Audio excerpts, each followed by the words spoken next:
제118차 최고위원회 회의를 개최합니다.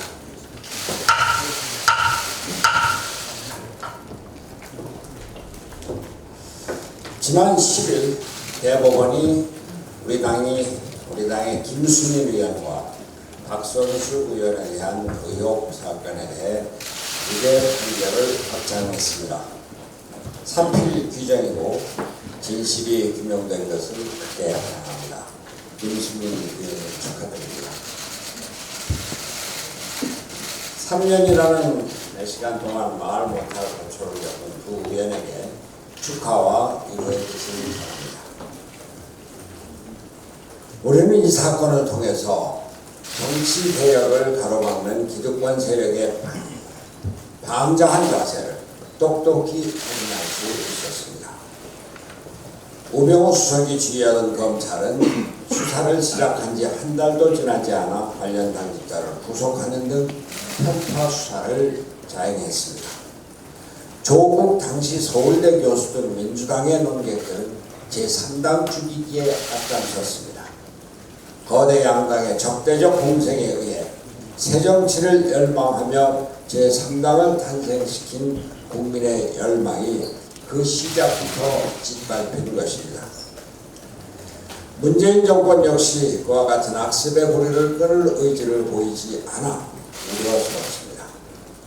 국회 청문회에서 위증으로 논란이 되고 있는 윤석열 검찰총장 후보는 지난 2017년 청와대가 고검장급이던 서울중앙지검장을 검사장급으로 낮추면서까지 중요한 인사입니다. 차기 총장 후보로 거론되던 지난 4월에 문재인 대통령의 복심인 양정철 민주연구원장과 회동을 가졌다는 보도도 있습니다. 이러한 정치적 색깔이 강한 사람을 청와대가 무리해서 임명 강행한다면 이는 리베이트 의혹 사건과 같은 정치 검찰의 기획 사건이 또다시 발생할 수 있음을 예상케 하는 것입니다.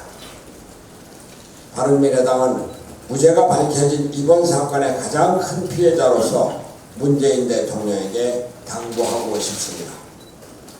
윤석열 후보자에 대한 지명을 철회하고 정치적 중립성을 갖춘 새로운 후보를 찾아주기를 촉구합니다. 일본 문제에 대해서 한 말씀 드리지 않을 수가 없습니다. 일본 정부가 강제징용 문제 해결을 위한 중재위원회 설치에 대한 답을 줄 것을 요구한 기한이 일주일 앞으로 다가온 가운데 문제가 새로운 국면으로 접어들고 있습니다. 문재인 대통령은 지난 10일 대기업 30개사 총수들을 청와대로 불러 간담회를 가진 자리에서 경제보복 문제의 외교적 해결을 강조했습니다. 그러나 구체적인 해법이나 예상되는 피해에 대한 지원 대책 등에 대해서는 이야기가 없어 또다시 보여주기식 기업을 반인 전선에 총알바지로 앞장세워서는 안 됩니다.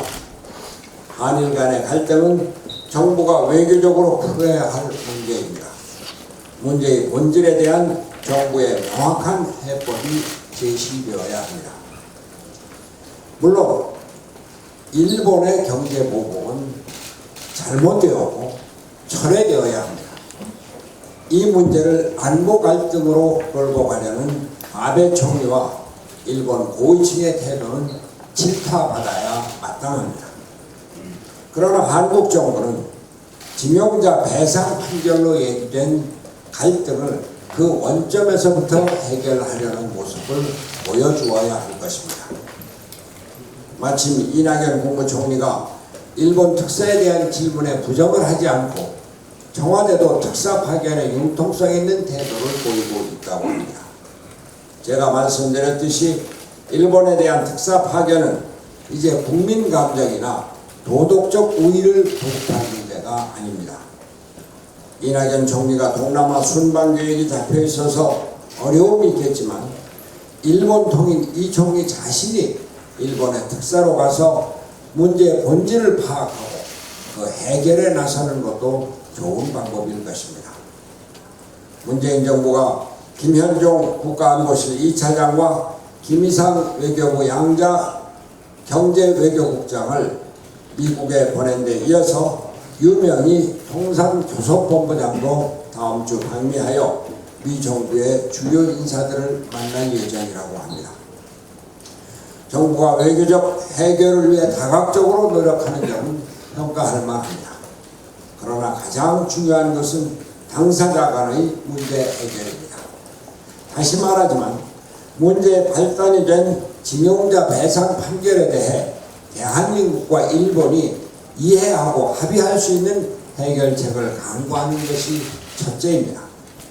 진정성 있는 해결책 모색을 위해 일본 관련 전문가와 원로들의 지혜를 총동원해서 범국가적 비상대책기구를 조속히 구성해서 대응할 것을 거듭 촉구합니다. 정치권도 초당적으로 협력하여 지혜를 모아야 합니다. 지난 10일 제가 경제위기 극복을 위한 청와대와 5당 대표회담에 황교안 대표도 동참할 것을 당부한 바 있는데 어제 황교안 대표가 회동 제안을 거부했다고 합니다. 유감입니다. 지금은 정치적 유불리나 당리당략을 따질 때가 아닙니다.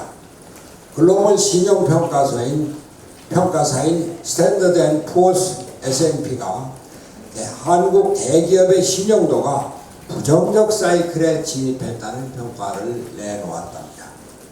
올해 경제 성장률 전망치를 2.4%에서 2.0%로 낮추기로 했습니다. 우리 경제가 2%대 이하의 성장률로 하강하고 장기적인 침체기에 들어갈 위기에 처해 있습니다. 정치가 경제를 이끌지 않으면 안 됩니다. 국회 전체가 한마음으로 앞장서서 국민 여론을 모아 위기를 극복해야 합니다.